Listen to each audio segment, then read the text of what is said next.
Peace and blessings to all my comedic brothers and sisters out there. And God bless you to all of those that are in the religious sect. Hotel, to be at peace or to be satisfied, I say, so shall it be.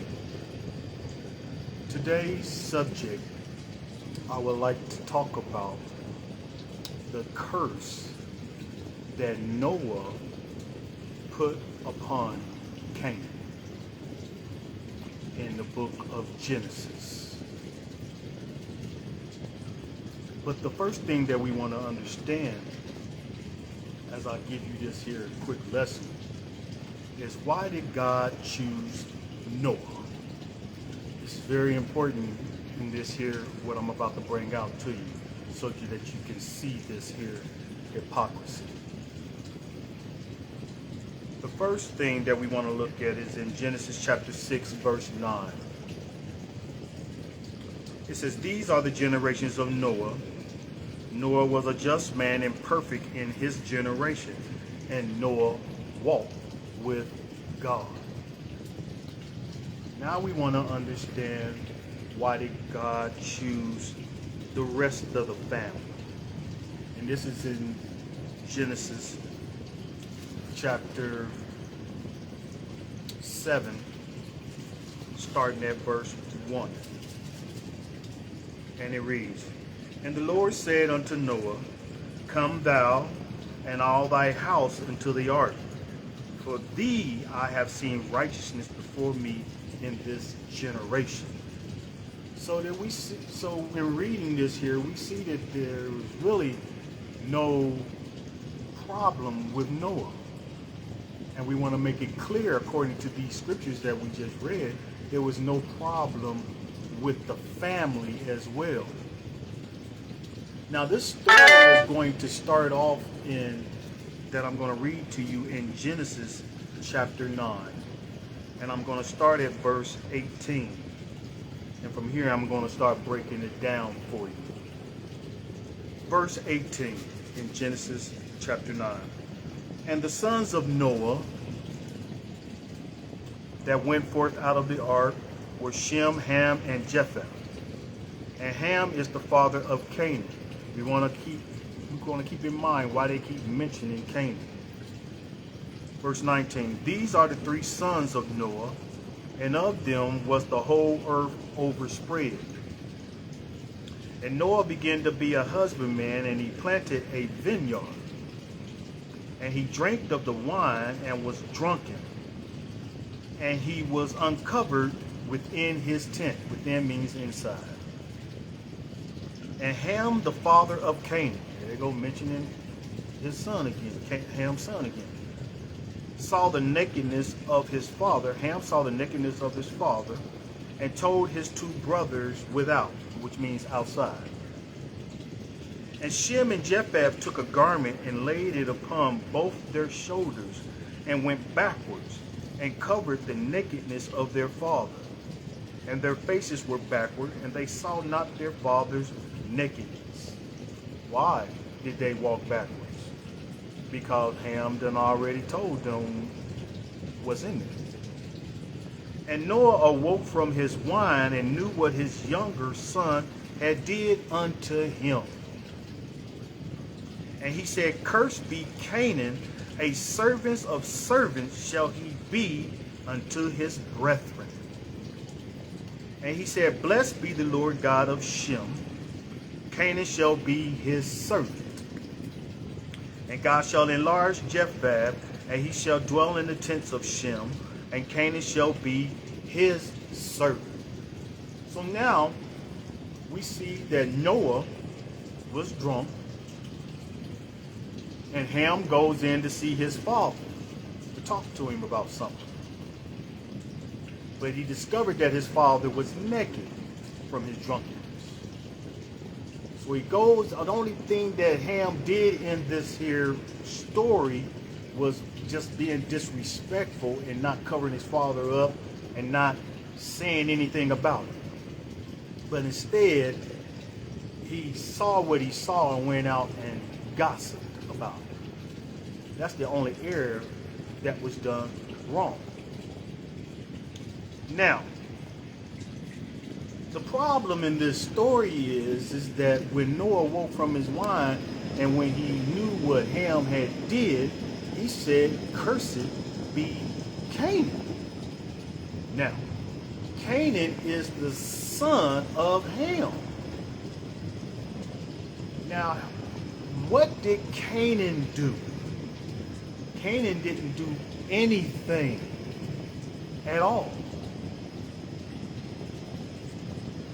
Why would I commit a crime as the father, and when I go to court, the judge don't take it out on me, he take it out on my son? Is that just or unjust? Exactly. It's unjust. Well, it sounds like Noah was still drunk or he had a hangover in this story. Well, now, let me read something from you that they teach in theological schools and that's universal in every church. They call it the prophecy of Noah. Descendants of Ham to be servant races. These are black people. These are the Africans, are to be servant races. Shem to preserve the knowledge of the true God. Japhetic races to have the largest portion of the world and to supplant Semitic races as teachers of God. Did you hear that? Now, the question is how did we start getting all these different nationalities out of one family? Because they all started off black. Well, I'll break that down as we go. Now, let me read something from you out of this here from what they teach in seminar schools. Noah's family disembarked from the ark of Mount Ararat near the headquarters of Euphrates.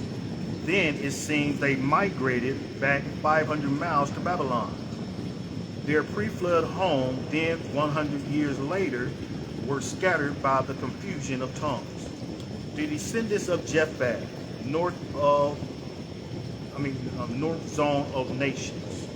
Japheth went northward and settled in the regions around the Black Caspian Seas and became progenitors of the great Caucasian races of Europe and Asia. Now, they're telling you here that Japheth started off black,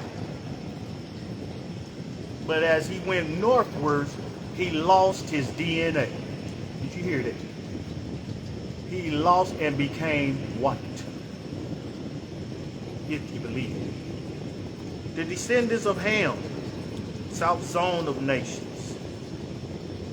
Hamites went southward. The names given seem to indicate southern and central Arabia, Egypt, and east shores of the Mediterranean and east coast of Africa. Canaan, the son of Ham, and his descendants settled and gave their name to the land which later became the homeland of the Jews. Egypt was called the land of Ham. Ham himself may have led the migration to Egypt. Ken, the Egyptian god, was Egyptian equivalent of the Hebrew word Ham. Egypt was called Mizraim, the name of Ham's son. Nimrod was a Hamite. The descendants of Shem. Shem's central zone of nations. Shemites include Jews, Assyrians, Syrians, Elamites in North Euphrates Valley and its borders. Now, the question is, it started off with 8 people. Noah only had one wife. How is one wife going to generate all these different nationality of people? He had 3 sons. If his youngest son was black, the rest of them were black. You can't get around that. That's simple. Now, I'm going to read a verse from you from Ezekiel chapter 18, verse 20. Because this is where the Europeans have created this story that all black people are to be servant races. And this is where it's coming from. Right here. But the first thing that you have to understand is number one, no man can pronounce a curse without God's permission. Noah had no permission from God in this here so-called prophecy or curse. Now let me read you something very quickly from Ezekiel in closing. Ezekiel chapter 18, starting at verse 20. The soul that sinneth, it shall die. The son shall not bear the iniquity of the father.